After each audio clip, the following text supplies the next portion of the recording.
नमस्कार, स्वागत है आपका बोलता हिमाचल पर। आज है 3 मार्च 2025 और हिमाचल प्रदेश से जुड़ी हुई आज की बड़ी खबरों की जानकारी अपडेट्स हम आपके लिए लेकर आए हैं। हमेशा की तरह आप इस वीडियो को लाइक कर दीजिएगा। चैनल पर नहीं जुड़े चैनल को आप सब्सक्राइब जरूर करें। पेश है आज की सबसे बड़ी खबरें।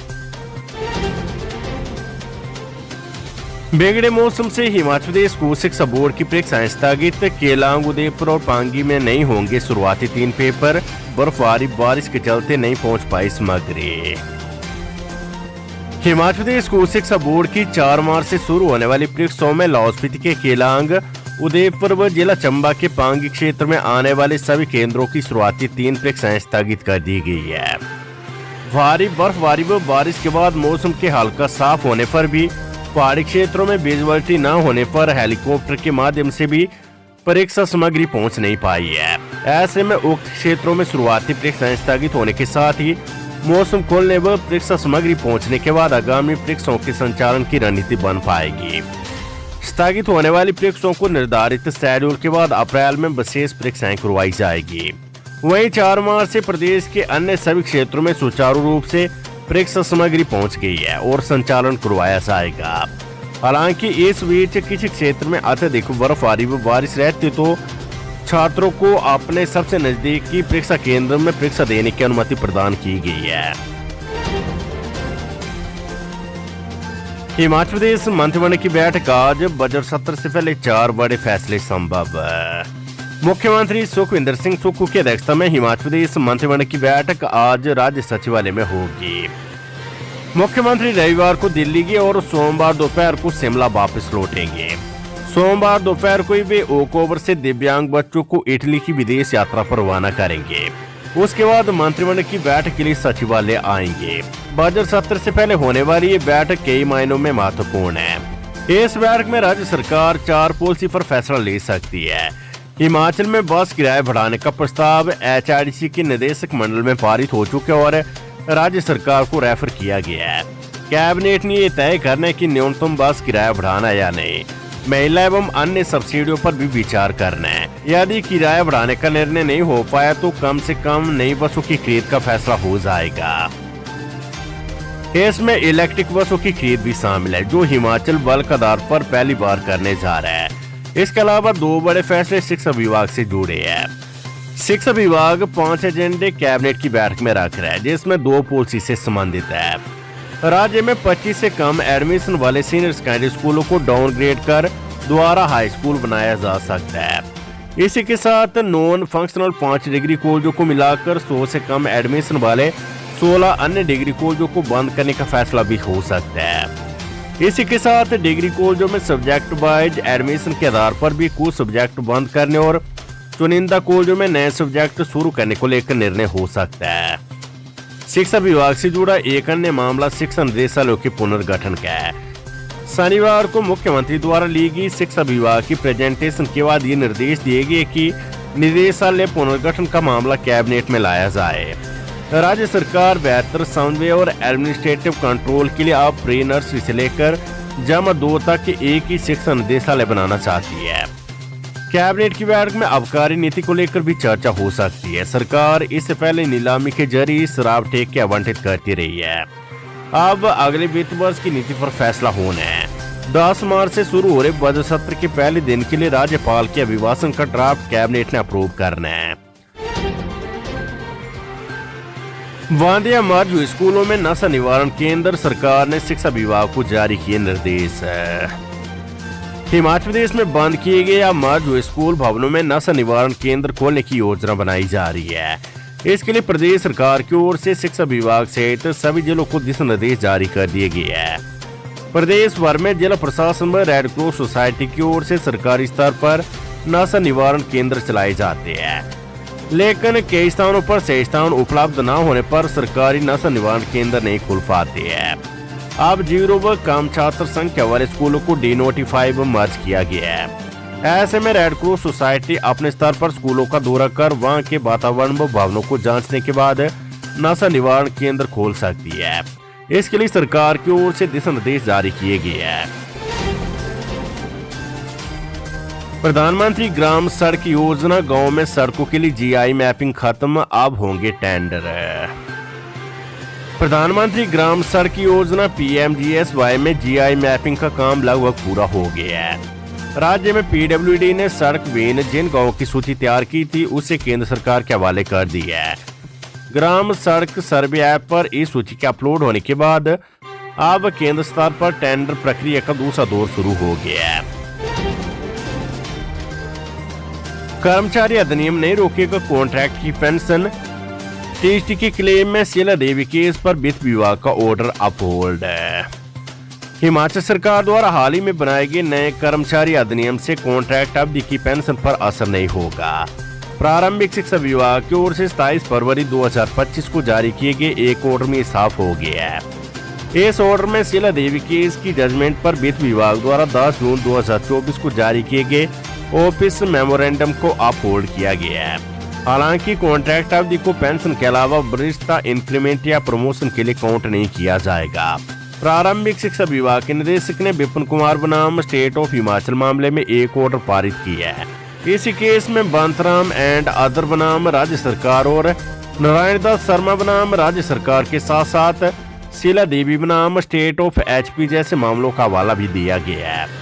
प्रारंभिक शिक्षा निदेशक इस ऑर्डर में कहते हैं कि सुप्रीम कोर्ट ने शीला देवी केस में स्पष्ट किया कि कॉन्ट्रैक्ट की अवधि यदि बिना ब्रेक रेगुलर सेवा में कन्वर्ट हुई है तो सिर्फ पेंशन के लिए गिना जाएगा। इसलिए टीएसटी शिक्षकों द्वारा किए गए सीनियोरिटी और इंक्रीमेंट के क्लेम को खारिज किया जाता है। हिमाचल प्रदेश में बर्फबारी से 2001 ट्रांसफार्मर 551 सड़कें ठप। हिमाचल प्रदेश में हाल ही में हुई बारिश बर्फबारी ने बिजली बोर्ड के ढांचे को बड़ा नुकसान पहुंचाया है। अमूमन इस तरह का नुकसान बरसात के दिनों में होता था, लेकिन इस बार फरवरी या मार्च महीने में ऐसा नुकसान हुआ है। बिजली बोर्ड के कर्मचारी कठिन क्षेत्रों में बड़ी परेशानियों के बीच कड़ी मशक्कत करके बिजली की आपूर्ति को बहाल करने में जुटे हैं। लगातार कोशिशें की जा रही ताकि आपूर्ति को बहाल किया जा सके। शनिवार तक हिमाचल प्रदेश में 2001 बिजली ट्रांसफार्मर बंद पड़े हुए थे, जिनको सुचारू करने का काम रविवार को भी जारी रहा। राज्य में बिजली बोर्ड को इस बारिश बर्फबारी के कारण लगभग 30 करोड़ रुपए का नुकसान हो चुका है। चंबा जिले में 154 बिजली के ट्रांसफार्मर बंद पड़े हैं, जिसमें 30 समय 25, सोलोनी में 11, पांगी 76, बटियात में 3, बरमोर 4, डलहौजी में 12, चंबा में 23 ट्रांसफार्मर बंद पड़े हैं। किन्नौर में 373 ट्रांसफार्मर बंद बताए जा रहे हैं, जिनमें कल्पा में 147, निचार 117, पूह में 109 बाधित है। वहीं सबसे अधिक बिजली ट्रांसफार्मर कुल्लू जिला में बंद है। मनाली में 729, कुल्लू में 169, थलोट में 14 व आनी में 28 ट्रांसफार्मर बंद है। जनजातीय क्षेत्र लाहौल स्पीति भी बुरी तरह से प्रभावित हुए है, जहां पर अच्छी खासी बर्फबारी हुई है। यहाँ के सभी मार्ग बंद पड़े हैं। लाहौल स्पीति में बिजली के 341 ट्रांसफार्मर बंद पड़े हैं। हिमाचल प्रदेश में 9 मार्च को सरकार के खिलाफ प्रदर्शन करेंगे 20,000 प्राथमिक शिक्षक। हिमाचल प्रदेश के 20,000 प्राथमिक शिक्षक 9 मार्च को उपमंडल स्तर पर सरकार के खिलाफ प्रदर्शन करेंगे। शिक्षक प्री प्राइमरी से 12वीं कक्षा तक एक शिक्षा निदेशालय गठित करने के निर्णय का विरोध कर रहे हैं। इसे लेकर रविवार को राजकीय प्राथमिक शिक्षक संघ हिमाचल प्रदेश की राज्य स्तरीय बैठक वर्चुअल माध्यम से प्रदेश अध्यक्ष जगदीश शर्मा की अध्यक्षता में हुई। बैठक में पदाधिकारियों को अवगत करवाया कि प्राथमिक शिक्षक संघ ने 19 फरवरी को प्रदेश सरकार और शिक्षा विभाग को ज्ञापन प्रेषित किया था, जिसमें 10 दिन के भीतर प्राथमिक शिक्षक संघ को विश्वास दिलाने का आग्रह किया था कि निदेशालय पुनर्गठन करते समय पूर्व प्राथमिक शिक्षा और प्राथमिक शिक्षा की 8 कक्षाओं के लिए अलग से निदेशालय गठित किया जाएगा। परंतु सरकार और शिक्षा विभाग इस विषय पर एक तरफा आगे बढ़ रही है तथा प्राथमिक शिक्षक संघ को इस विषय पर कोई विश्वास नहीं दिलाया गया। संघ के प्रदेश अध्यक्ष जगदीश शर्मा ने कहा कि 9 मार्च को पूरे प्रदेश के सभी उपमंडलों में प्रस्तावित रोज प्रदर्शन करने का फैसला लिया है। ऐसे में अब पूरे प्रदेश के सभी उपमंडलों में 9 मार्च को समस्त प्राथमिक शिक्षक रोज प्रदर्शन करेंगे। प्रदर्शन में हिमाचल प्रदेश के समस्त 20,000 प्राथमिक शिक्षक भाग लेंगे। हिमाचल प्रदेश मंत्रिमंडल की बैठक आज HRDC शिक्षा विभाग सहित कई बड़े फैसले ले सकती है सरकार। हिमाचल प्रदेश सरकार बजट की तैयारियों को लेकर आज राज्य मंत्रिमंडल की बैठक करेगी। बैठक दोपहर 2 बजे के बाद मुख्यमंत्री सुखविंदर सिंह सुक्खू की अध्यक्षता में होगी। बैठक में राज्यपाल के अभिभाषण को मंजूरी दी जाएगी। 10 मार्च से विधानसभा का बजट सत्र शुरू होना है। 17 मार्च को मुख्यमंत्री सुक्खू तीसरा बजट पेश करेंगे। बैठक में कई अन्य फैसलों पर भी मुहर लग सकती है।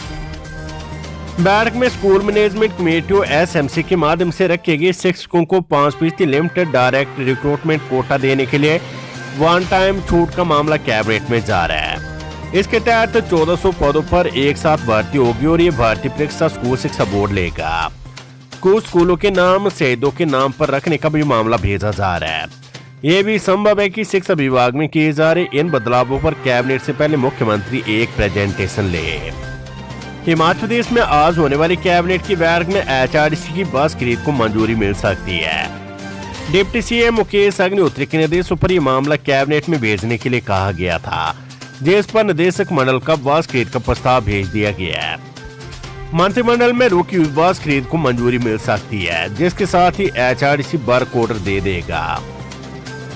खासकर इलेक्ट्रिक बसों की खरीद का मामला लटका हुआ है, जिसके लिए सभी औपचारिकताएं पूरी हो चुकी है।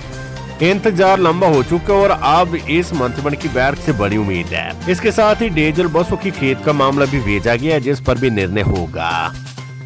एचआरटीसी के निदेशक मंडल की बैठक में लगभग 600 करोड़ रुपए की लागत से 700 के करीब बसों की खरीदने को मंजूरी दे दी गई थी। इसमें कुछ मामले कैबिनेट की जानकारी के लिए भेजे जाने थे और वहां से मंजूरी लेनी है। इसलिए निदेशक मंडल ने जो निर्णय लिया है उनसे कैबिनेट को अवगत करवाया जाएगा। शिमला पुलिस ने 7 सिंडिकेट के 4 और गुर्गे किए गिरफ्तार। अब तक 48 गिरफ्तार है। उत्तर भारत के कई राज्यों में कुख्यात शिमला पुलिस द्वारा पकड़े गए 7 सिंडिकेट के गुर्गों को धर दबोचने की शिमला पुलिस की कार्यवाही जारी है। जहां शनिवार को पुलिस ने इस सिंडिकेट के 5 गुर्गों को गिरफ्तार किया था, वहीं रविवार को इसमें आगामी कार्यवाही करते हुए 4 अन्य गुर्गों को धर दबोचा है। गिरफ्तार किए गए आरोपी जिला शिमला से संबंध रखते और इस सिंडिकेट के तहत जुड़े हुए थे। 7 सिंडिकेट के मुख्य सरगना संदीप शाह के अब तक पुलिस 48 सदस्यों को गिरफ्तार कर चुकी है, जिसमें 3 महिलाएं भी शामिल है। इनमें एक तहसील कल्याण अधिकारी व एक महिला वकील भी शामिल है। जल शक्ति अभियान से जुड़ेंगे कॉलेज विश्वविद्यालय के छात्र, यूजीसी ने जारी किए निर्देश। हिमाचल के विश्वविद्यालय और कॉलेज में पढ़ने वाले छात्र अब जल शक्ति अभियान से जुड़ेंगे।